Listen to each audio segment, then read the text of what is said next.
ברוכים הבאים לפודקאסט פיקסקין כשר, הפודקאסט שבו אנחנו צוללים לעומקם של הסיפורים, המספרים, הדמויות והאירועים הכי מעניינים מליגת ה-NFL. אם אתם כמונו פשוט לא מסוגלים להפסיק לחשוב וללמוד עוד על הליגה הטובה בעולם, אז זה המקום בשבילכם. והכל כמובן בעברית. אם עוד לא חיפשתם, תאמינו לנו, אין עוד מקום שתמצאו בו כל כך הרבה תוכן בעברית על פוטבול אמריקאי. אנחנו כאן לא פחות מ3 פעמים בשבוע. מדי יום חמישי עם פרק הקדמה למשחקי השבוע הקרוב, ומדי יום שלישי עם פרק סיכום משחקי השבוע. ובנוסף לכל זה, בכל שבוע אנחנו גם מקדישים פרק מיוחד לפנטסי פוטבול. אז תעקבו, תעשו לייק ותפעילו התראות כדי לדעת מתי עולה פרק חדש.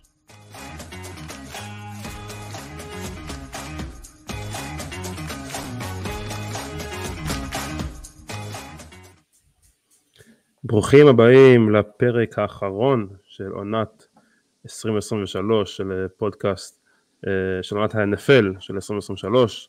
עונת ה-NFL הרגילה. כן, הרגילה, אנחנו כמובן ממשיכים לתוך הפלייאוף. העונה שלנו בתור פודקאסט עדיין לא נגמרה, ממשיכה בכל הכוח, ובפלייאוף אתם תקבלו תוכן מטורף, מה שנקרא. יש לנו אורחים מיוחדים שיבואו, אז תישארו איתנו. איתי היום אני פה היום עם אורן. ענן. מה קורה אורן? תשמע, מי שלא עוקב אני רואה של האיגלס, זה לא משהו. תשמע, זה מטורף. האיגלס והבילס עם אותו מאזן, רק שאחת התחילה 10-1, אחת התחילה 6-6, שתיהן מסיימות 11-6, והאיגלס, אנשים תוהים, מסוגלים לנצח את טמפה ביי, ששמו 9 נקודות נגד קרוליינה בשבוע האחרון, עם הרכב מלא, ובאפנו מדברים עליה בתור האיום הכי גדול על הרייבנס ב-AFC. אתה מבין כמה זה חשוב מומנטום, ואיך שהם מסיימים בין איך שהם מתחילים. ואני מצד שני, בתור אוהד בנגלס, אז מאז שבורו ירד, אז כמובן שכל הציפיות שלי ירדו, אבל הבנגלס סיימו מקום האחרון בבית שלהם, שדרך אגב זה הבית הראשון בהיסטוריה, שכל הקבוצות בבית סיימו עם מאזן של ניצחונות, אבל עם אותו מאזן של המנצח של הבית של ה-NFC דרום. אז זה היה די מטורף לראות. אז כן, אז נתחיל, ישר ניכנס, אנחנו פה בפרק של סיכום שבוע 18, שבוע מטורף. ידענו כבר ביום חמישי שעשינו את הפרק של הקדמה לשבוע 18, שהולך להיות הפתעות, ובהחלט היו הפתעות גדולות אפילו, אז ניכנס ישר לעניינים ונדבר עליהם.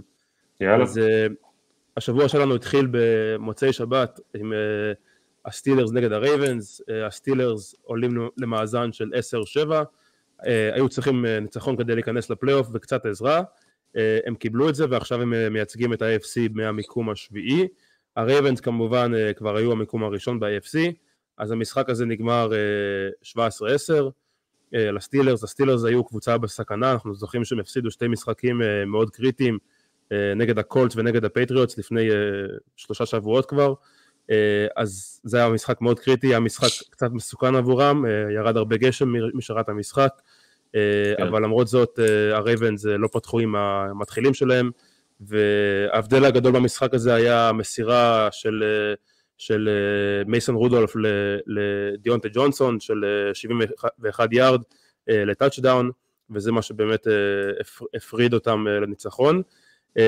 בנוסף הסטילרס רצו ממש טוב, נאג'י האריס המשיך עם החודש המטורף שלו, 112 יארד וטאצ'דאון. הסיפור הגדול פה אחרי המשחק כמובן זה הפציעה של טי.ג'יי ווט, אני בטוח שאתה תדבר על זה קצת, אבל הם צריכים אותו נגד באפלו שבוע הבא, זה בטוח. תשמע, בטוח שהם צריכים אותו, השאלה אם הוא יהיה שם, כי אני ראיתי שהערכות הם שהוא יהיה בחוץ כמה שבועות. כן, זה פציעה של כמה שבועות. כן, זה ספריינד MCL או משהו כזה, זה לא פציעה שבדרך כלל משחקים איתה אחרי שבוע, וגם אם איכשהו מצליחים לשחק, בוא נגיד מדובר פה בפריק אוף נייצ'ר, אז לאדג' ראש זה לא אידיאלי, פוגע לו בגמישות, לכל הפחות, אז יש פה בעיה, אבל אם נדבר רגע על המשחק שהיה, אז דיברת על נאג'י האריס, ויצאנו לדבר ככה במהלך העונה, על זה שהוא מבחינת explosive runs, אחד הרצים הכי אפקטיביים, אבל זה כאילו לא הגיע לשם לאורך כל העונה, ופתאום השלושה המשחקים האחרונים שלו, 78 יארד על 19 נסיעות, ובעצם לאורך כל העונה הוא לא הגיע ל100 יארד, פתאום בשבועיים האחרונים הוא כן הגיע, וג'לן וורן חיכינו ואמרנו, אוקיי, הוא הולך להיות ה-RB1, יש פה איזה changing of the guard, אז הוא לקח איזשהו צעד אחורה, ונאג'י אריס לקח את המושכות, אז זה נחמד לראות. אבל דיברת על הפתעות, פה אי אפשר להגיד שהייתה הפתעה, ידענו שהרייבנס יעשו להם חיים לא הכי קלים בעולם, למרות שהם עולים מחליפים, משחק דיוויז'נל, יריבות שרוצות לקלקל, היריבות בבית, כמו שראינו יותר בהצלחה במשחקים בהמשך המחזור, והסטילרס עושים מה שהם צריכים, אבל בוא נגיד, הסטילרס השנה לא היה שום דבר שהם עשו לגמרי בצורה משכנעת, וקצת קשה לבחור בהם להפתיע בווילד קארדס, אבל שמע, מייק טומלין שומר את המסורת, סיים על 500, נכנס עוד פעם לפלייאוף, עם כל הפציעות שהיו לו במהלך העונה, ועם כל מה שקורה אצלו בעמדת ה-QB, ועם כל הבלגן שהיו עם המתאם התקפה, בסך הכל אפשר להגיד שההגעה לפלייאוף מבחינתם זה הישג, בטח אם איך שהם פתחו את העונה, אז צריך לפרגן להם על זה, ולקוות שהם ידעו לבנות על זה.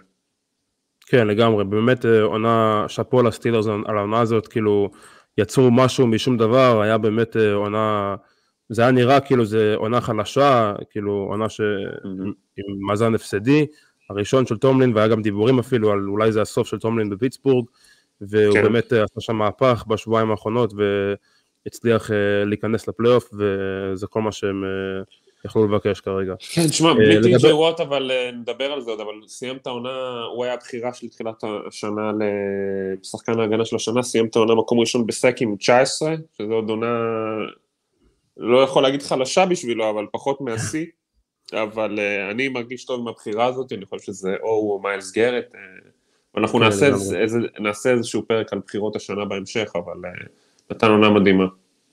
לגמרי. אז לגבי בולטימור, הם סיימו במקום הראשון של ה-AFC, ולכן הם ישחקו בשבת עוד שבועיים, ויקבלו שבוע מנוחה השבוע.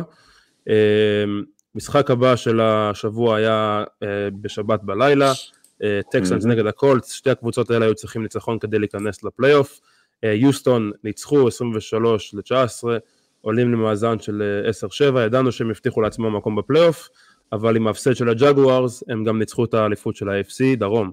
אז שבוע הבא יפגשו את הבראונס בבית, ניקו קולינס במשחק הזה, משחק מפלצתי, עוד משחק מפלצתי אפשר להגיד, 195 יארד וטאצ'דאון, עונה פשוט מדהימה לניקו קולינס, החיבור הזה עם סי.ג'יי סטראוד פשוט זרם לאורך כל העונה, כשיוסטון היו צריכים שסטראוד יעשה מהלכים, הוא עשה אותם, וזה בעצם מה שהוביל אותם לניצחון בסופו של דבר. המשחק נגמר עם הכדור בידיים של הקולטס, במהלך של הקולטס מהרד זון בעצם, הגיעו לרד זון בדאון רביעי ויארד אחד, וטיילור גודסן מפיל את הכדור, הכדור היה בידיים שלו, לא הזריקה הכי טובה, אבל כן היה בידיים שלו, היה צריך להתאפס, ובעצם ישים את עצמו בסוף המשחק. אז אני בחרתי את הטקסנס לנצח את המשחק הזה, ואני שמח שזה קרה, עם כל החיבה לקולטס, שהגיעו לסיטואציה שהם יכולים להיכנס לפלייאוף, ושיין סטייקן, שהוא אקס איגל כמובן, אני חושב שמאוד מרגש לראות את סטראוד בפלייאוף, קצת מוקדם בשבילו, בשביל הקבוצה בעיניי, בשביל להגיע רחוק, אבל זה בהחלט יהיה מאוד נחמד לראות אותם חווים את הטבילת האש הזאת, כבר בשנה הראשונה שלו ושל דמיקו ריינס. אוקיי, בסדר גמור. היה לנו קצת בעיות קליטה, אז אם אתם שומעים את זה קצת בקפיצות, אז אנחנו מצטערים, אנחנו עוד לא ברמת האדיטינג הכי גבוה שיש, אז תודה על ההבנה. כן, אז אחרי שיוסטון בוחרים את הבחירה השנייה בדרפט, העונה שעברה הם בעצם מקדימים את עצמם בכמה שנים טובות, וזוכים בבית שלהם, שזה פשוט מטורף, אף אחד לא ציפה את זה, זה בטוח. המשחק הבא שלנו, המשחק הראשון בעצם של יום ראשון בצהריים, היה בקנירס נגד הפנת'רס, בקנירס מנצחים 9-0, הבקנירס מנצחים גם את הבית שלהם עם הניצחון הזה, תוצאה מאוד נמוכה, הפנת'רס לא עשו נקודות כבר שבועיים רצוף, בייקר שיחק פצוע במהלך המשחק, יצא ונכנס, בעצם גירד את הניצחון הזה בהצלחה, וזה כל מה שהם היו צריכים כדי לארח שבוע הבא את המשחק פלייאוף שלהם. שבוע הבא הם יפגשו את האיגלס עם הזדמנות גדולה לנצח את המשחק הזה. כן. כן. תראה, זה פעם שנייה העונה שהם יערכו את האיגלס, דווקא אחד המשחקים היותר שלמים של האיגלס השנה היו בטמפה, שהם ניצחו בצורה די משכנעת, ונראו לא רע גם בהתקפה וגם בהגנה, אבל הרבה דברים השתנו מאז, בעיקר בצד של פילדלפיה, כי לא היו הרבה משחקים מעניינים עם משהו לשחק עליו בשעון של 8, אז קפצתי בין המשחק הזה למשחק של הסיינטס ואטלנטה, ואי אפשר להגיד שאהבתי מה שראיתי מטמפה, מן הסתם התוצאה והבוקסקור לא משקרים במקרה הזה, ציפיתי שההגנה שלהם תשתק את ברייס יאנג, אולי לא ברמת הגוסג שהם נתנו פה, אבל ההתקפה שלהם לא ממש קליקה, לדעתי ההגנה של קרוליינה היא underrated, בעיקר נגד המסירה, אבל לא ציפיתי שהם נצליחו לשים טאצ'דאון במשחק הזה, אבל יהיה פה כזה... אפילו שער שדה. כן, זה היה קרוליינה, טמפה לא שמו טאצ'דאון אפילו, כן, ויהיה פה כאילו, יש את ה-unstoppable force נגד immovable object, בדרך כלל את האמרה הזאת, אז פה יש לנו, הולך להיות לנו בווילד קארד הגנה שלא מצליחה לעצור אף אחד, כולל אף אחד, מול התקפה שלא הצליחה לשים טאצ'דאון נגד קרוליינה, ונראה מה יישבר קודם. לגמרי. לא שאני חושב שהמשחק הזה מייצג את מה שההתקפה של טמפה שווה, זה בסך הכל משחק אחד, והיו להם תצוגות התקפיות יותר טובות במהלך השנה, ההגנה של האיגלס בעיניי היא יותר מדאיגה, כי זה פשוט רצף כבר של איזה חודש וחצי פלוס, שהם לא מצליחים לעצור, זה לא נראה שהם מסוגלים לעצור התקפת קולג' כרגע, אפילו הייסקול, אז אני עוד נגיע לזה בהמשך, אני לא אופטימי לגבי הסיכויים של האיגלס, אבל טמפה עשו מה שצריך לעשות, הגיעו לבית של יריבת בדיוויז'ן, למרות שהתוצאה מאוד קרובה, זה לא היה נראה בשום שלב כאילו קרוליינה באמת יכולה לנצח את המשחק הזה. כן, אחרי השער הניצחון, השער השדה שהפך את זה מ-6 ל-9, זה כבר היה כאילו ביתת ניצחון, מה שנקרא. אז בראונס נגד הבנגלס, בראונס מפסידים 31-14, הבנגלס מסיימים ממאזן 9-8, וכמו שאמרתי בהתחלה, ככה זה הבית הראשון בהיסטוריה עם 4 קבוצות עם מאזן של ניצחונות. כן, נראה לי היה אולי בשנות ה-50 איזה אחד, אבל בוא נגיד בעידן הסופרבול זה פעם ראשונה. כן, לגמרי. כמובן הבנגלס מפספסים פה את הפלייאוף, והבראונס ייסעו שבוע הבא ויפגשו את הטקסנס ביוסטון בחוץ. השאלה הגדולה שהבנגלס נכנסים איתה לאוף סיזן זה מה הם עושים עם טי היגינס, איך הם מחתימים אותו, אם הם מחתימים אותו, וזו שאלה שאנחנו נדון עליה אחרי הסופרבול. כן, תגיד, אתה שמעת את מה של ג'מאר צ'ייס, עוד פעם, עוד אמירה שהייתה לו בחדר הלבשה, שהוא אמר שהוא, על כמה הוא רוצה שישלמו לו, ואיך זה משפיע על טי היגינס, קצת דיבור לא ברור. זה נשמע, אם טי היגינס לא שם, אז זה לא משנה, אבל כן, זה נראה שהוא כאילו, כן, הוא רוצה את כל הכסף בשביל עצמו, והוא, כן. לא אמירה הכי בריאה לתרבות של קבוצה, בוא נגיד ככה. כן, כן. טוב, מקווה שהם ידעו איך לנווט בתוך הדבר הזה. כן, נראה, אני לא חושב שזה נשמע כאילו הוא כבר יודע שטי היגינס לא הולך להיות שם שנה הבאה, הם חברים טובים מחוץ למגרש, אני מניח שהוא יודע מה טי היגינס רוצה, וגם טי היגינס רוצה את הביג בקס, מה שנקרא. כן, אני מניח שהוא רוצה להיות רסיבר מוביל, ויש לא מעט קבוצות בליגה שהוא היה מגיע לשם להיות רסיבר מוביל, מן הסתם קרוליינה זה אחת מהן, דיברנו עליה רגע, אבל היא ממש לא היחידה. כן, לגמרי. וייקינגס נגד הליונס, ליונס מנצחים 30-20, הליונס סיימו במקום השלישי ב-NFC, אחרי המשחק הזה שיחקו עם הפותחים שלהם במשחק הזה, סם לפורטה וג'מיר גיבס שעברו פה שיא מטורף, שתי הרוקיז הראשונים בקבוצה אחת עם 10 טאצ'דאונים, ואז סם לפורטה נפצע במשחק, שזה הפסד אדיר לליונס, הפסד לדעתי הוא שווה להפסד של הסטילרס עם טי.ג'יי וואט, אולי הליונס יכולים עדיין לנווט סביב זה, אבל עדיין הפסד מאוד שהם לא היו רוצים להיכנס איתו לפלייאוף. תגיד, אתה יודע מה חומרת הפציעה כבר? אתה הספקת להתעדכן? זה נראה, כן, זה נראה hyper-extended knee, אני לא יודע איך אומרים את זה בעברית, וזה בדרך כלל פציעה שהיא לפחות שבוע, לפחות. יכולה גם להיות חודש. יש להם משחק לא פשוט, האקס, אונטולוגי סטאפורד וקבוצה לוהטת. לגמרי. אצלם בבית, בלעדיו זה יהיה... ועכשיו נשאלת השאלה שנשאלה לפני המחזור, ונשאלה גם לגבי קבוצות אחרות, האם זה היה שווה את זה? אמנם לא ידעת מה יהיה ב-11 בלילה, אבל זה היה ידוע ובאמת התפתח ככה שדלס פירקו את וושינגטון, ובעצם הם סיכנו את לפורטה ועוד הרבה שחקנים אחרים סתם. אני חושב שנוכל לענות על השאלה הזאת אחרי השבוע. זה ברור, אבל אף אחד לא יכול, אתה יודע, להסתכל קדימה, אתה צריך לנהל סיכונים, ואז אני מניח שאתה יודע, בסוף דן קמבל יש לו קטע כזה של התרבות שלו והאנרגיה, הוא לא רוצה להתפשר והכל, אבל זה המהות של ניהול סיכונים, האם אתה בשביל סיכוי מאוד קלוש, שמבחינתם זה בסך הכל לעבור מסיד שלישי לשני, ואתה הראית כבר שאתה יכול להיות תחרותי בדלס. כן, זה מעניין, כי כן. מה כבר יכולת להרוויח פה לארח את דלס במקום להתארח בדלס, והרגע הראית שהיית מרחק של שריקה שערורייתית אחת לשופטים מלנצח בדלס כבר, אז בשביל זה לסכן שחקנים שלך, ואולי עכשיו הפליימקר השני שלך בהתקפה לאבד אותו, אני לא יודע כמה אני אוהב את הסיכון הזה, אבל אתה יודע, אולי זה גם חוכמה שבדיעבד. כי הסופרבול אודס שלהם ירדו אחרי המשחק הזה. כן. ביחסית הרבה, מ-1800 ל-2300, אז... טוב, אני לא יודע אם זה הכל הפציעה של... כן, אני לא יודע אם זה הכל הפציעה של הפורטה, אבל בלעדיו... הם לא שיחקו בצורה שאני... כאילו, חוץ מלפורטה, הם לא שיחקו בצורה שהייתי מוריד את זה בכזה הרבה, אבל יכול להיות בגלל הסיד השלישי אולי, אבל הסיד השלישי היה די בטוח, גם. כן. בסדר, אבל הם מסיימים בסך הכל את העונה רגילה מאוד מאוד מוצלחת מבחינתם, הם מתחילים להיות יותר בריאים בהגנה, סי.ג'יי גארדנר ג'ונסון חוזר, ג'ק קמבל נראה טוב, אלכס אנזלוני נראה טוב, יש להם מה למכור בפלייאוף הזה, יהיה להם משחק מאוד מאוד קשה בווילד קארד, אבל הם בסך הכל באים עם וייב חיובי לפלייאוף הזה.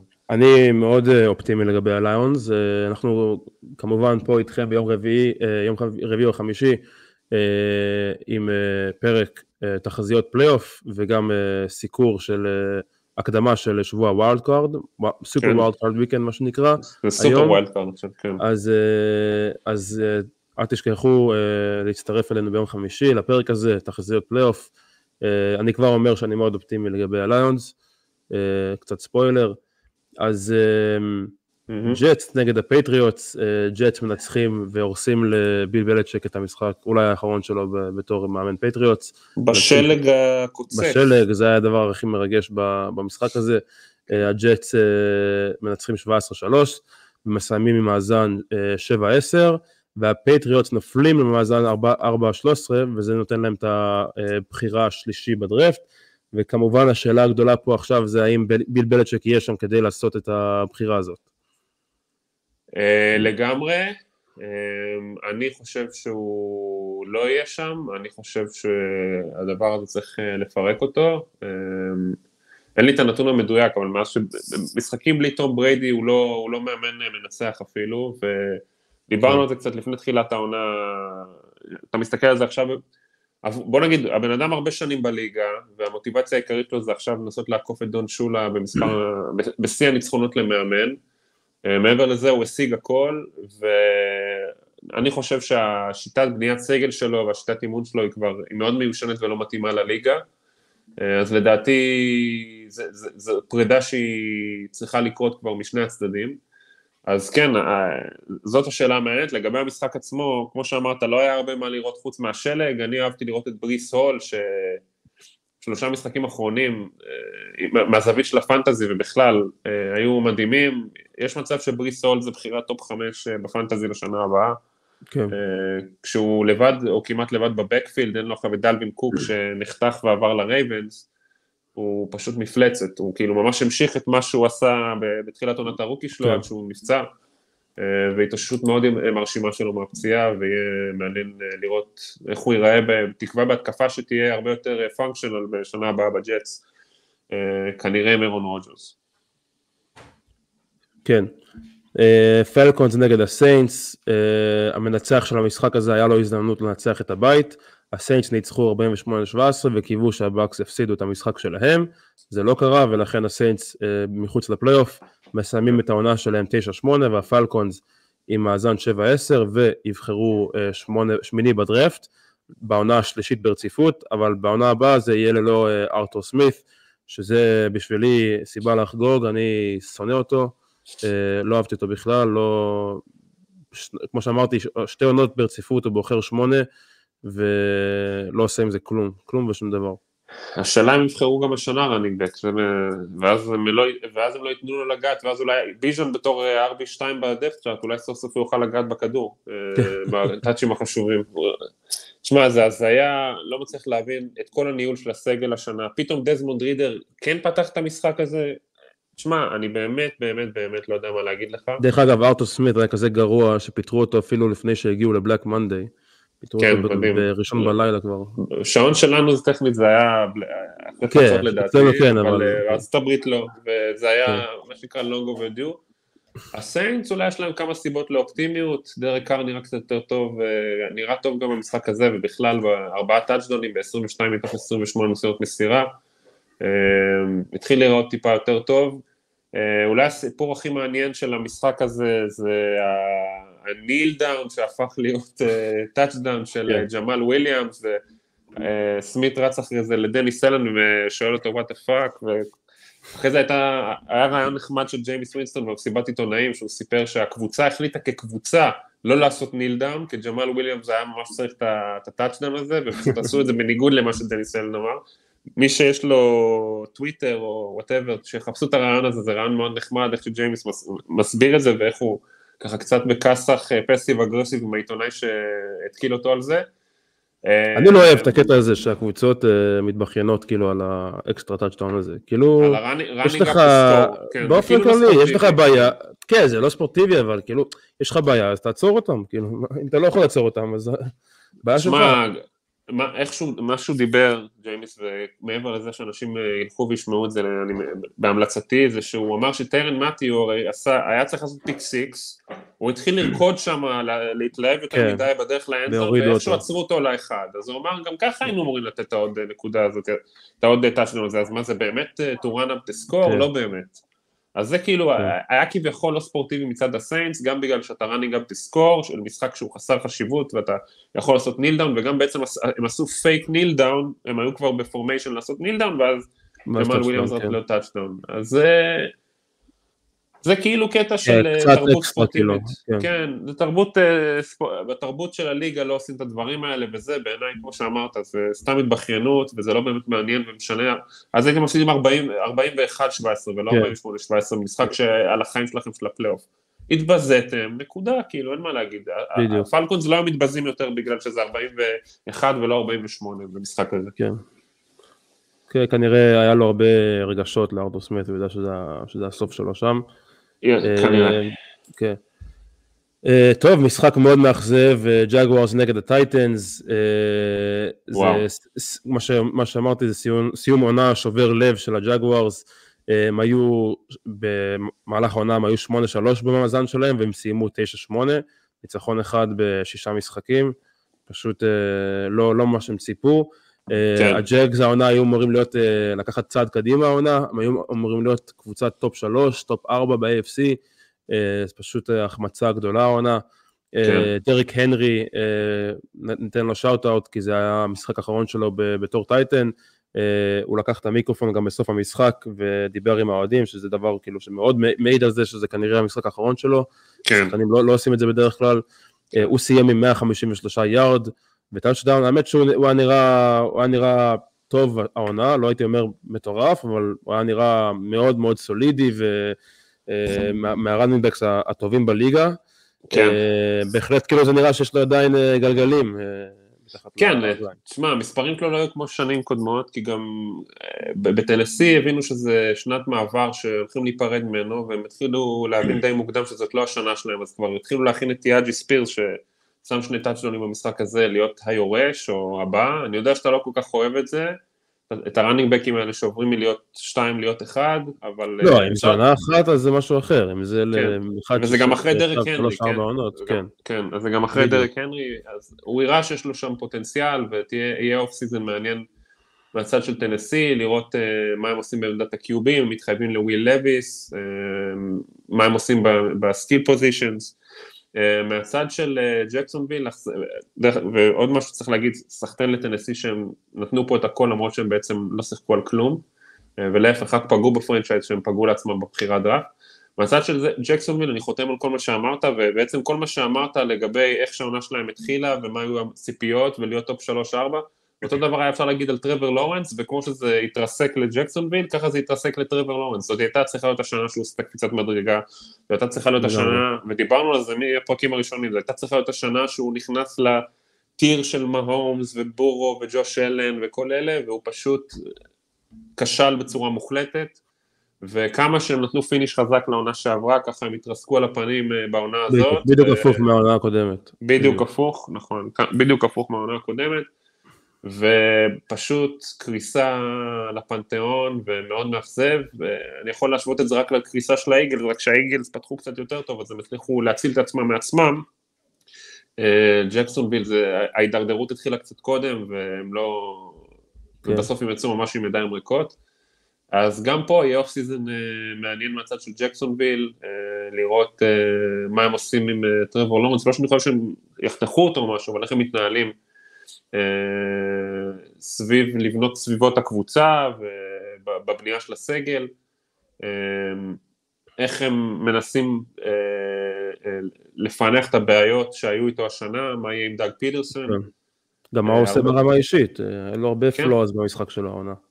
כן, המון עיבודים, המון פימבולים, היו גם הרבה עיבודים, אתה יודע, הפיק הראשון, זה פשוט אף מהידיים של לינגרם שהוא לא הצליח לתפוס את הכדור נקי פעם ראשונה, ואז בתפיסה, ניסיון השני העיף את הכדור למעלה, וזה חטיפה של אדמונדס, אבל העיבוד השני היה נורא, והיו לו הרבה עיבודים נוראים. היה גם משחקים, אני זוכר את המשחק של הצ'יפס, שהוא זרק 4 כדורים טובים באנזון, והם הפילו את כולם. כן, היה לו הרבה חוסר מזל, אבל זה בדיוק כמו שהתחלתי להגיד, שהיה לו גם במשחק הזה הרבה חוסר מזל, ונגיד גם הסניק שהם עשו בדאון רביעי ואחד, הוא היה כאילו ממש אינצ'ז מלעשות שם סקור, ויש מצב טוב שהם נעשו את המשחק, ופספסו את זה, והיו לו גם הרבה מהלכים מטומטמים, ומטופשים, כמו האינטרספשן השני שלו. כן, אז במשחק הזה, רק בגלל שזה היה משחק קצת תקציר, זה היה משחק מאכזב, אז היה 28-13 לטייטנס, ציפינו משהו מיוחד מטרוור לורנס, כאילו, אתה יודע, זה כאילו הצעד הבא, כאילו, שאתה מצליח משחק כזה, שאתה בדאון 28-13, אז הם עשו טאצ'דאון בתחילת הרבע הרביעי, ואז זה היה 28-20, הם בחרו לבעוט נקודה אחת בשלב הזה, ואז היה אינטרספשן של טאנהיל, ועל דאון רביעי ויארד, כמו שאמרת, על הגול ליין, טרוור לורנס לא מצליח להכניס את הכדור לאנזון, ואז עוד פעם היה להם הזדמנות אחרי זה, והם שוב פעם לא הצליחו, טרוור לורנס עשה שם מסירה גרועה בפורט דאון, ושם נגמר המשחק והעונה של הג'אגוורס. זהו, נכון, הסניק שלו עבד, זה היה הדאון הרביעי, או נראה לי שזה היה... השלישי אני חושב, ואז היה לו זריקה מעל הראש של מישהו. כן, אני לא זוכר מה היה השלישי והרביעי, אבל היה לו מסירה גרועה וסניק שכשל. בדיוק. באמת קומבינציה לא בריאה. כן. טוב, משחק הבא, משחק לא מעניין, צ'יפס נגד הצ'ארג'רס, אין לי יותר מדי מה להגיד פה. גם לי לא ראיתי פריים. 13-12, בליין גאברט מוביל דרייב ניצחון עבור הצ'יפס. הדבר הכי גדול שקרה פה זה הסק של קריס ג'ונס, זה כן שווה לראות, זה היה מצחיק, זה כאילו הם חגגו שם בסיידליין יותר ממה שהם חגגו בסופרבול, ואני לא מגזים. הוא קיבל סק, כל המשחק הוא היה צריך סק בשביל לקבל 1.25, 1.25 מיליון דולר בונוס, וכל הסיידליין כאילו מחכים לזה, ובסוף זה קרה. אז הצ'יפס מסיימים במיקום השלישי של ה-AFC, ושבוע הבא מארחים את הדולפינס. כן, היו הרבה סיפורים כאלה בשבוע הזה, היה ג'ו מיקסון הרוויח איזה $100,000, בדעת שלנו לשני זו חגג, הוא כאילו העיף שטרות לאוויר, ודיאנדרי הופקינס פספס גם $1 מיליון בונוס על איזה 20 יארד או משהו כזה. לא, לפחות 4 יארד. לא יודע, משהו... תפיסה אחת, כאילו, 3 יארד אפילו, אני חושב. כן, זה היה סטורי ליין שליווה חלק מהמשחקים האלה, גם כאלה שלא היה מעניין. כן, זה היה כאילו הטייטנס, או הם מנצחים, או הם כאילו מנסים להביא לו את זה, ואולי הם מפסידים, או כאילו מעיפים את הג'אגוורס. כן. הלכו על לייף של ג'אגוורס.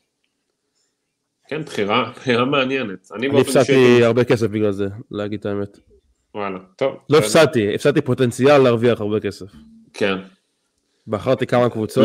לא כמו אופקינס, אבל לא כמו אופקינס. כן, לא כמו אופקינס, לא, אבל בחרתי כמה קבוצות באיזה פארלי, ושתי סטטיסטיקות, אחד של סידי לם יהיה מעל 90 יארד, ואחד של ג'ורדן לאב מעל 250 יארד זריקות, וניצחתי בהכל חוץ מהג'אגוורס. זה היה מאוד מאכזב. כן, הג'אגוורס יחזבו הרבה אנשים. כן. טוב, אז עוד משחק פחות מעניין, האמת שהרקע שלו מעניין, מה שקרה בסוף, אבל הרמס מנצחים את הניינרס 21-20, קרסון ווינס מוביל את הרמס לקאמבק, עשה שם ריצה לטאצ'דאון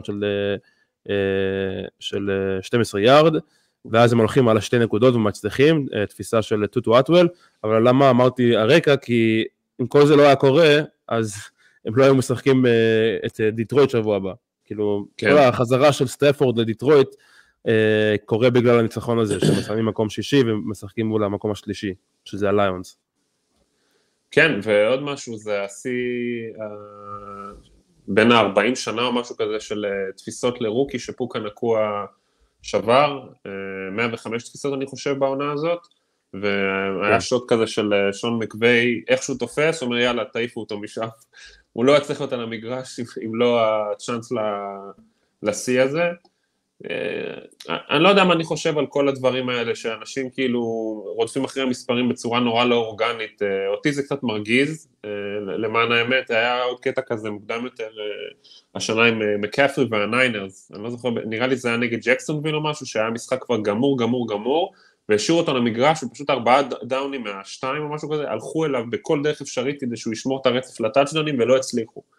וזה כאילו, לא יודע, אם זה שווה את זה, אם אחר כך שחקן ייפצע לך, או משהו כזה, אני לא יודע, העלות תועלת פה, והניהול סיכונים לא כך עושה לי שכל, אבל זה היה סיפור סביב פוקה, ובוא נגיד, בשביל שחקן כזה שנבחר בסיבוב החמישי, ואף אחד לא ראה מגיע, בטח לא בצורה הזאת, בטח לא בקבוצה הזאת ליד קופר קאפ, ונותן את המספרים האלה, מגיע לו שיזכרו את העונה הזאת שלו בספרי ההיסטוריה, מה שנקרא, עד שיבוא הבן אדם ושישבור את זה. אבל חוץ מהסיפורים האלה מסביב, אין הרבה מה להגיד על המשחק הזה, שבאמת היה חסר חשיבות מכל בחינה אפשרית. לגמרי. אבל יהיה מעניין שבוע הבא עם החזרה של סטפורד, משחק מטורף, כמו שאמרתי, יום חמישי אנחנו נדבר על זה עוד הרבה.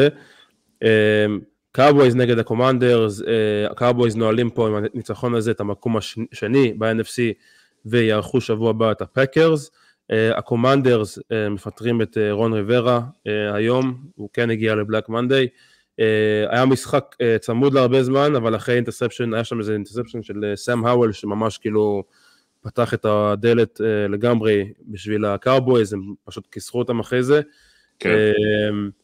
אז כן, יכול להיות שזה הסוף של סאם האוול בתור פותח, כנראה שכן. כן, הם גם החליפו GM, הם מינו היום את ה-GM של גולדן סטייט ווריורס, כן, נכון. את ה-GM שלהם, וזה הולך להיות אוף סיזן, דיברנו על זה כבר, יש מצב שהקבוצה שיהיה הכי מעניין לראות באוף סיזן הזה, זה הקומנדרס, לגמרי. בחירת טופ 3, GM חדש, אונרשיפ, שנה שנייה, בוא נגיד שנה שכוללת אוף סיזן ראשונה, ועוד הרבה דראפט קפיטל, הם הרי עשו טרייד באמצע העונה לשני הפס ראשרים הכי טובים שלהם, קיבלו עוד 2 בחירות סיבוב שני, זו הזדמנות גדולה בשבילם להפוך את הכיוון של הפרנצ'ייז הזה שנראה אבוד הרבה מאוד שנים, ויהיה מאוד מעניין להסתכל. מהצד השני, הקאובויז עושים מה שהם עושים הכי טוב, שזה לפרק את הצורה של קבוצות גרועות, להגיד לך למה דק פרסקוט מוסר טאצ'דאונים ביתרון 28-10 בסוף הרבע השלישי לברנדן קוקס, למה הוא על המגרש בכלל, אף אחד לא מבין. אני לא אוהב את זה, שוב, אמרתי את זה קודם, אני חושב שזה חלק מהאופי של הקאובויז, שככה מונע מהם להצליח בשנים האחרונות, זה מה שנקרא להיות פרונט ראנר, למה הבן אדם על המגרש בשביל לשפר לעצמו קצת את הסטטיסטיקות, בשביל להביא ל-CD למבוד, כאילו למה בן אדם על המגרש, באמת. ברגע שאתם מובילים 21-10 זה כבר היה די גמור מעשית, 28-10 בטוח זה היה גמור בסוף רבע שלישי, שאתם מול קבוצה שאין לה מה לעשות על המגרש, ואין לה שום אמביציה לנצח, למה הבן אדם הזה על המגרש, כאילו זה משחק רייבלרי, אתם מעצבנים יותר מדי איזשהו שחקן שם, הוא עושה לו איזה, נכנס בו קצת יותר מדי, זה זזו המוח, אתם לידק פרסקוט נגד הפייקרס, כאילו, שמע, אני לא מצליח להבין את זה, באמת, למה הוא על המגרש ב-28-10 מוסר לברנדין קוקס, אני לא מצליח להבין. אבל אתה יודע, אלה השיקולים שלהם, הם אוהבים, הם רוצים את המומנטום, הם רוצים את הלא יודע מה, וזה מה שהם עשו, אז לפעמים הם משלמים על זה מחירים, והפעם לא, אבל נראה מה היה בפלייאוף. בגלל זה אני חושב שהרבה פעמים נוצר הייפ נגד סביב הקבוצה הזאת, סביב תוצאות כאלה, שהוא קצת מנפח את התדמית שלהם, ואז המציאות מתפוצצת. כן, ואז המציאות הופכת על פניהם, כשיש להם יריבות יותר קשות, כשיש יותר על כף המאזניים. כן, אנחנו רואים את זה לא מעט אצל הקאובויז, לא מעט. כן, גם השנה, תשמע, למיימי הם הפסידו, לבאפלו הם הפסידו, בסוף הקבוצה היחידה שהם ניצחו, שהייתה גמרת העונה מעל 500, לדעתי זה האיגלס, שגם, זה כבר מבינים שיש פה משהו מעבר. אני לא מצליח להבין את זה, אבל בסדר, הם ניצחו 38-10, הם ניצחו את הבית השנה לגמרי בצדק, גם למרות שאתה יודע, האיגלס זה היה להם בידיים, אבל הם לא היו קבוצה יותר טובה השנה לאורך כל העונה, וזהו, המסורת נשמרת, אין זוכה back to back בבית הזה מאז 2004.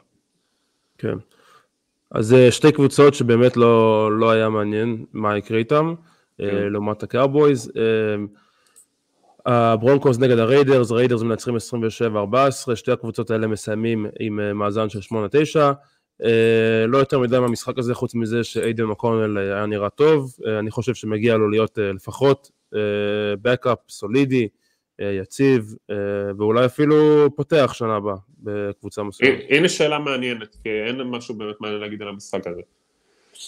אני, כשאני חושב נגיד מה קורה עם ראסל ווילסון, מול דנבר, ומה יהיה את השנה הבאה, אז אני אומר, אוקיי, זה בן אדם שלדעתי ירד בשתי עונות האחרונות נקרא לזה מעמד הפרנצ'ייז QB המובהק, ועכשיו הוא הולך להיות בסטטוס קיר קזינס כזה, קווטרבק לשנת מעבר, לקבוצה שככה העמדה לא ממש מגובשת לה, ואין לה בחירת דראפט מספיק גבוהה בשביל ללכת עכשיו על איזה רוקי, אז מבחינתי נגיד זה יכול להיות אטלנטה, זה יכול להיות גם הריידרס. אם אתה עכשיו יכול לקבל את ראסל ווילסון בטרייד בזול, או לפתוח עם איידן אוקונל, מה אתה עושה? מה זה זול? בחירת סיבוב שני. יש מצב שהוא יותר זול. שני לא. שלישי? גם לא חושב. אני חושב, איכשהו שיחק בברונקוס, לא, אבל... אז לא, מחיר שעושה לך שכל. ברמת העיקרון. אז אני הייתי הולך על ווילסון לשנה אחת עם איזו אופציה לשתי עונות, משהו כזה, כן, אני חושב שיש להם, כאילו, יש להם את הכלים, יש להם יותר כלים מהברונקוס לדעתי, בווייד רסיבר בטוח. בווייד רסיבר בטוח, וגם בטייטנד אולי זה די שווה. running back גם, ג'וש ג'ייקוב, מעניין, זה שתי קבוצות מאוד דומות, כאילו, גם off the field, כאילו, וגם on the field, כאילו, שתי קבוצות במצב מאוד דומה, אפילו המאזן שלהם אומר את זה, 8-9 שניהם. אז לסיכום אתה היית עושה את זה, אבל לא היית משלם עליו יותר מבחינת לא הייתי משלם עליו הרבה, לא. מה שראיתי מאיידן אוקונל, אני חושב, כמו שאמרתי, אני חושב שהוא יכול להיות טופ 32 בליגה. טוב, מעניין, נרחיב על זה עוד באוף סיזן. כן. אז סיוקס נגד הקרדינלס, סיוקס מנצחים 21-20, בסוף זה משחק שלא שינה כלום, הסיוקס מסיימים עם מאזן 9-8, והקרדינלס בוחרים בדרפט מקום 4, סיאטל במהלך המשחק הובילו 13-6, ואז הקרדינלס שוב עשו חזרה למשחק, הובילו 20-13, ולבסוף ג'ינו סמית הוביל את הסיוקס לחזרה דרמטית ברבע הרביעי, והצלחה של 2 נקודות, אבל כמו שאמרתי, מחמיצו את הפלייאוף העונה, סך הכל עונה טובה לג'ינו, מגיע לו כמובן להמשיך להיות פותח בסיאטל, אבל באמת שפה על עונה טובה סך הכל. כן, אני שמח בשבילו, אני חושב שהוא הוכיח שהשנה שעברה, גם אם הוא לא הצליח להגיע למספרים של אותה שנה, השנה הוא הוכיח שהוא לא היה פלוק, הוא הוכיח שהוא יודע לקבל החלטות, הוא הוכיח שהוא קלאץ', שהוא יודע לנצח משחקים, הוא ניצח 2 משחקים בדרייב האחרון בשבועות האחרונים, והוא לגמרי הרוויח את הג'וב הזה. אני רוצה להיות שנה הבאה יותר את JSN, לקבל יותר כדורים. בצד של אריזונה, קיילר מרי גם נותן להם הרבה חומר למחשבה, בסך הכל נראה לא רע בכלל בשבועות האחרונים,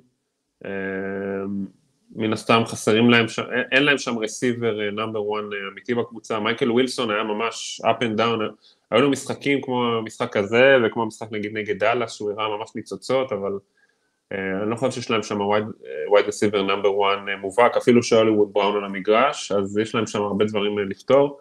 דווקא טריי מקברייד שהיה נראה כאילו איזה כוכב בהתאבות נעלם בשבועיים האחרונים באופן יחסי, זה גם שחקן שמעניין להסתכל ולראות מה יהיה איתו שנה הבאה, שחקן מאוד צעיר, הוא רוקי,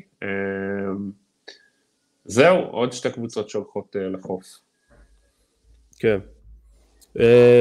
ברז נגד הפאקרס מנצחים 17-9 ועולים לפלייאוף, ג'ורדן לאב עם עוד משחק פשוט מדהים, סיים עם 316 יארד ו2 טאצ'דאונים, כל פעם שהפאקרס היו צריכים מהלך גדול ממנו, בין אם זה היה ברגליים או עם היד, הוא מצליח לבצע את זה, היה לו איזה מהלך, לדעתי אחד המהלכים היפים של המשחק, לג'יידן ריד, הוא זז שמאלה, ג'ורדן לאב זז שמאלה, ואז פשוט זורק זריקה on a rope, באנגלית אומרים, על חבל, זה היה זריקה של איזה 25 יארד, ואז ג'יידן ריד ממשיך לטאצ'דאון, פשוט דיוק מטורף, כל המשחק, אמרנו, אם הוא ממשיך ככה,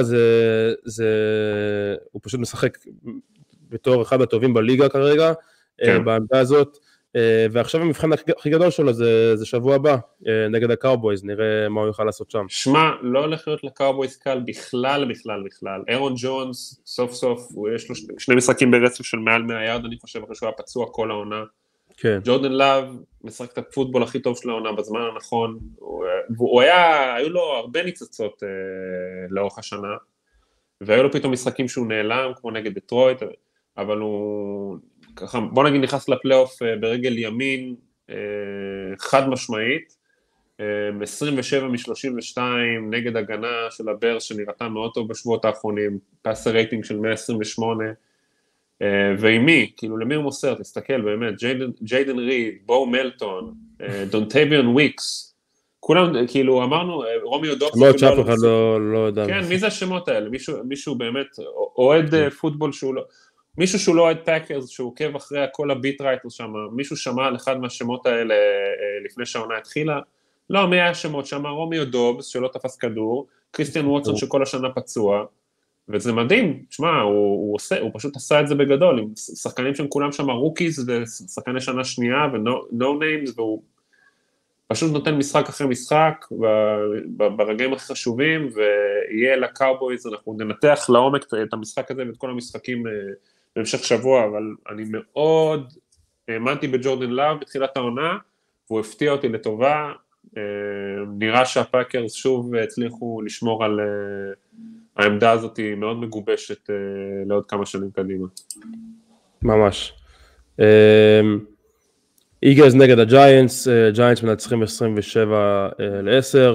27-10, כמובן שהפותחים של האיגלס ירדו מהמשחק באמצע המשחק, אבל הג'יינטס עדיין היו כבר היה 21-0.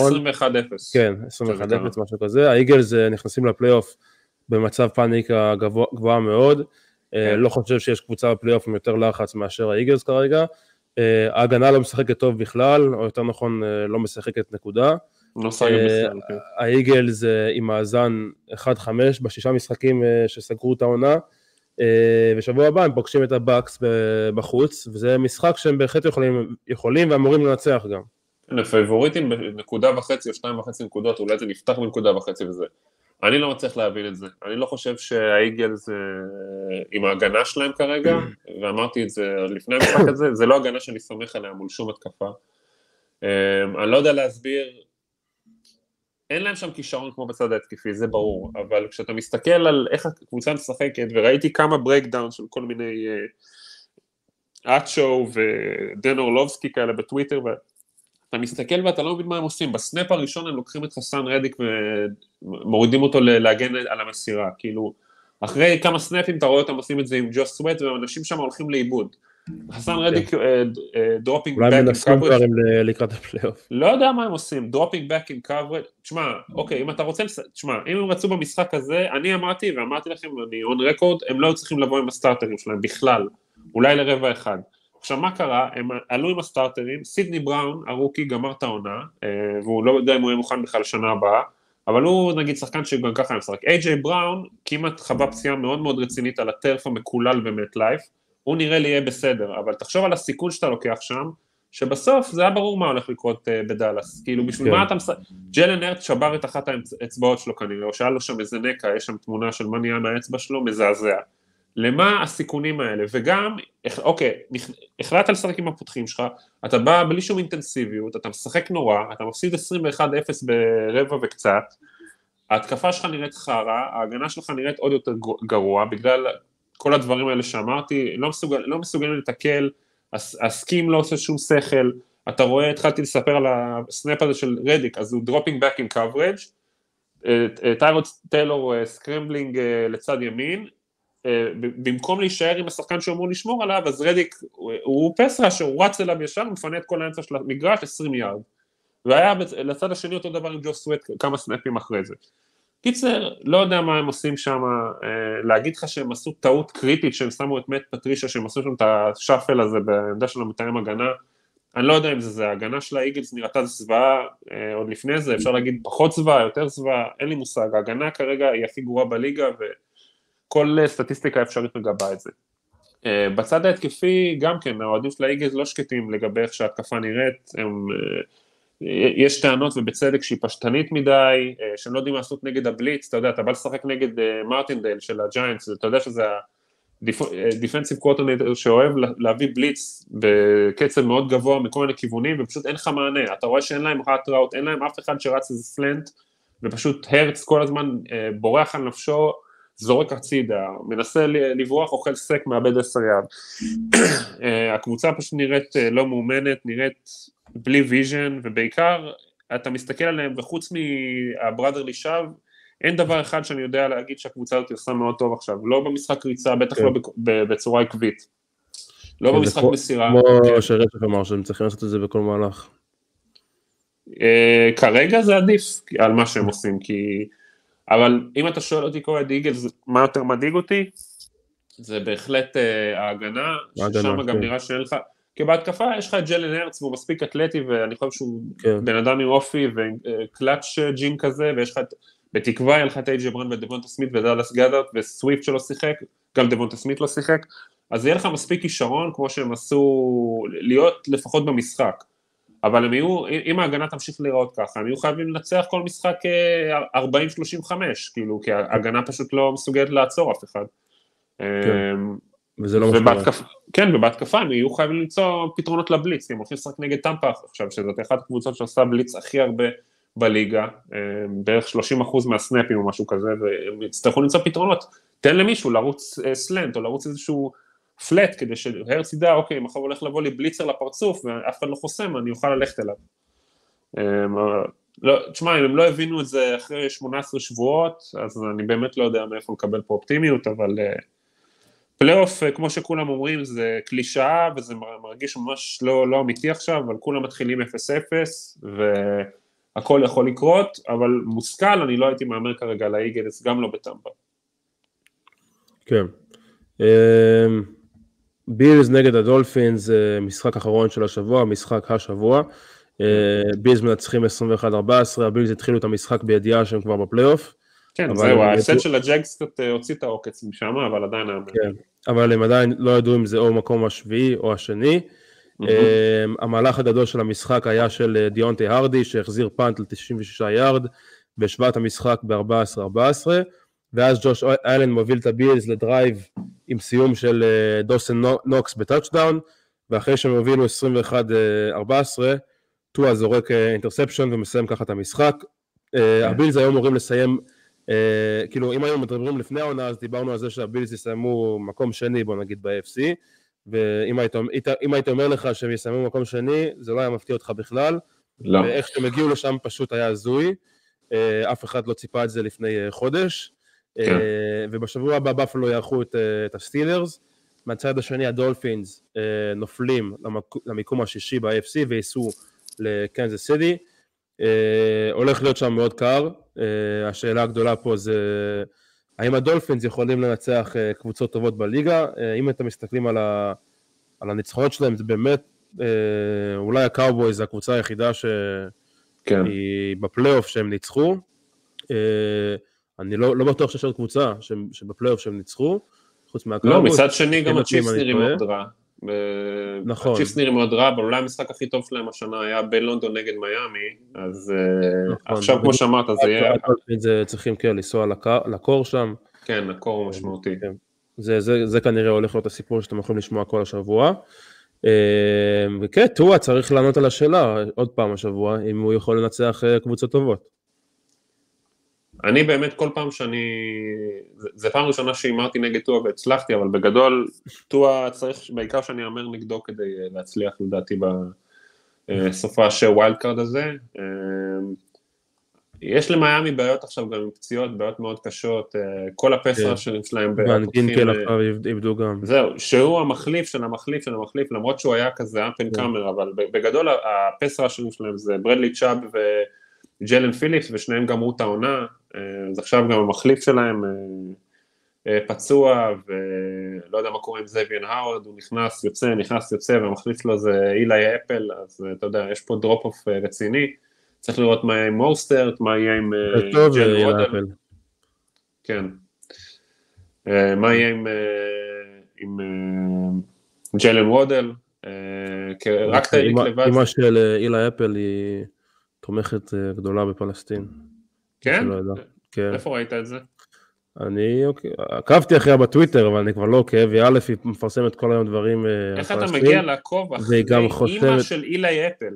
שנייה, נגיע לזה, אבל היא גם חוסמת את התגובות שלה, שזה כאילו הכי מעצבן שיש, אנשים שחוסמים את התגובות, אבל איך הגעתי? כי הוא היה בבנגלס, והקריאה של הבנגלס, היא לא כאילו מי יודע מה, גדולה, אז איכשהו הגעתי לעמוד שלה פעם אחת. ממש זרע עמלק, מה שנקרא. כן, אז כשאתם רואים את המשחקים של אילי אפל, אז תזכרו את זה. אם לא היה לכם מספיק סיבות לא לאהוב את השחקן הזה עד עכשיו, שהוא פשוט קורנר ממש ממש לא טוב, אז גם אמא שלו תומכת פלסטין, ואני מניח שזה שם מעבר בתוך הבית. כמה חבל שהוא לא יכול להיות מול טייריק היל, כדי שהוא יעשה ממנו צחוק עכשיו באותה קבוצה. מה אני אגיד לך? מיימי... זה ממש מטורף איך שהנרטיב השתנה לגבי שתי הקבוצות האלה, שתיהן עם אותו מאזן, שתיהן היו במקומות הפוכים לפני המשחק הזה, אבל אחת באמת צנחה בסידינג ואחת מסיימת שנייה, ובאפלו ממש עושים האנטי ג'קסונוויל, האנטי איגלס, ומסיימים את העונה חזק, וזה כל מה שאתה יכול לבקש כשאתה נכנס לפלייאוף, וכן, בוא נראה איזה באפלו תגיע לפלייאוף באמת בתכלס, במאני טיים. אני מאוד מבאסתי באופן אישי שכל הפציעות שהם חוו, ועצם זה שהם הצליחו להתגבר על כל הפציעות האלה, אני חושב שזו תעודת כבוד אדירה לשון מקדרמוט, שיש להם הגנה כל כך טובה, שבאמת שני הקורנרים, מת מילאנו, מי עוד, דייקוון ג'ונס אני חושב, אין סוף של שחקנים פותחים שם, דייקוון ג'ונס כבר חזר, אבל הוא היה בחוץ הרבה משחקים. באמת, אני לא מצליח לחשוב שם על שחקן בהגנה שלא היה בחוץ. פויר היה בחוץ, מייקה הייד היה בחוץ, ועדיין עם הגנה טופ 5, וזה מראה, אתה יודע, בתור אוהד איגלס דיברנו עליהם קודם, שיש לך את הסיסטם הנכון, אז גם אם יש לך פחות כישרון בעמדה מסוימת, בגלל פציעות או מה שזה לא יהיה, ההגנה עדיין יודעת לעמוד כמו שצריך. ובאיגל אין את זה, אפילו שאתה עושה טרייד על שם נוצץ כמו קווין ביירד, או שיש לך דיפנסיב ליין ששנה שעברה ברובו היה אחרי לעונה היסטורית מבחינת כמות הסקים, אז פתאום אתה משנה את הסקים שלך, ואתה מהפסרש הכי טוב בליגה, אתה הופך להיות פסרש ממוצע ומטה, וההגנה שלך מתרסקת לגמרי. זהו, אפשר לדבר כמה, לקרוא סגלים ולהגיד מי הכי עמוק עד מחר. בסוף אתה צריך מישהו שיאמן את האנשים האלה ומישהו שיעשה את הפליי קולינג, והדברים האלה הולכים יד ביד, ולא סתם משלמים הרבה כסף למאמנים ב-NFL. כן. טוב, אז עם זה סיימנו את הפרק האחרון של העונה הרגילה. כואב, אנחנו צריכים להיפרד מהרבה קבוצות, שאנחנו לא נדבר עליהן עכשיו במהלך החודש. איזה קבוצה הכי כואב לך להיפרד? חוץ מהבנגלס כמובן. נכון, זה שאלה ברורה. איזה קבוצה, אולי הסי-הוקס, מאוד אהבתי את הסי-הוקס, העונה. אני הקולס. או ג'אגוורס. אני הקולס. הג'אגוורס יחזבו כל העונה, אבל כואב לי כי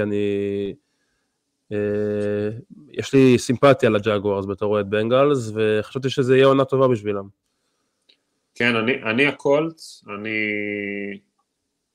אוהב את שיין סטייקר, אני חושב שהוא, זה הולך ומתברר, ונראה מה היה... זה מצחיק, אפילו לא חשבתי על זה. אתה אוהב את שיין סטייקר כי הוא היה באיגלס, ועכשיו אני חושב על זה שג'אגוורס יש להם את אח של זק טיילור, הוא המאמן התקפה שם, אבל זה לא קשור לזה. תמיד היה לי סימפתיה כולם היו שם באיגלס, דאג פידרסון, אני גם מחבב את דאג פידרסון, הוא הביא לאיגלס את הסופרבול היחיד, אז אני מחבב אותם, אבל אתה מסתכל על איך שהם נראו לאורך חלק גדול מהעונה, אני לא חושב שבאמת הגיע להם, אבל הקולס, בסך הכל היו מאוד תחרותיים, שיחקו יפה, משחקים יפה, בלי הקיובי הפותח, והיה להם משחקים מאוד יפים, הם ממש דחפו את הרייבנס לקצה, הם דחפו את הבראונס לקצה, הם ניצחו את טמפה, היה להם משחקים, הם פירקו את הסטילרס, זה היה להם משחקים מאוד טובים, ולמרות כל הקשיים, ואני מכבד ואוהב את הקבוצה הזאת, ויש לי גם פינה חמה לגארדנר מינסהו, אני יודע שזה מוזר, אבל אני חושב שזה כן בן אדם שמגיע לו גיג פותח ולא רק מפציעה, אז הם יחסרו לי יחסית, מינסהו מניה, כן, אבל אני חושב שבסך הכל הקבוצות שהגיע להם להיות בפלייאוף בסוף הגיעו. כן, אז כן, כמו שאמרנו, הפלייאוף מתחיל בשבת בלילה, מוצאי שבת, זה מתחיל עם הטקסנס, מארחים את הבראונס, ואחרי זה יש לנו את הצ'יפס, מארחים את הדולפינס בשבת בלילה, יום ראשון בערב, ב8 בערב, המשחק הראשון של הבילס נגד הסטילרס, לאחר מכן הקאובויז פאקרס, ואז הראשון בלילה ליונס רמס, וסופר ווילד קארד וויקנד נגמר עם הבאקנירס והאיגלס, כל זה אנחנו נדבר על כל המשחקים האלה ביום חמישי, אז תישארו מעודכנים. אתה רוצה לספר מה תהיה ההפתעה? כן, יש לנו אורח ביום חמישי, דור סנפיר, מי שמכיר, הוא נמצא בטוויטר, מאוד פעיל בטוויטר, בחור שמאוד אוהב אנליטיקות, אז אם זה מעניין אתכם, אז תצטרפו אלינו. האמת שאני חושב אולי רייבנס, אבל אני לא בטוח בכלל.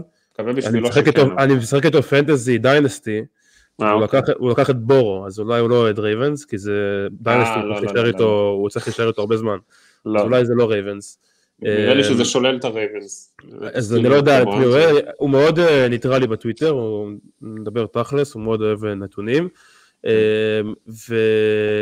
ובבקשה תשאירו לנו לייק ותגובה ליוטיוב ולספוטיפיי, זה מאוד עוזר לנו לערוץ להתקדם, ואנחנו מאוד מעריכים את זה. שיהיה לכם המשך שבוע נעים, ונתראה ביום חמישי. נתראה, יאללה ביי, תודה.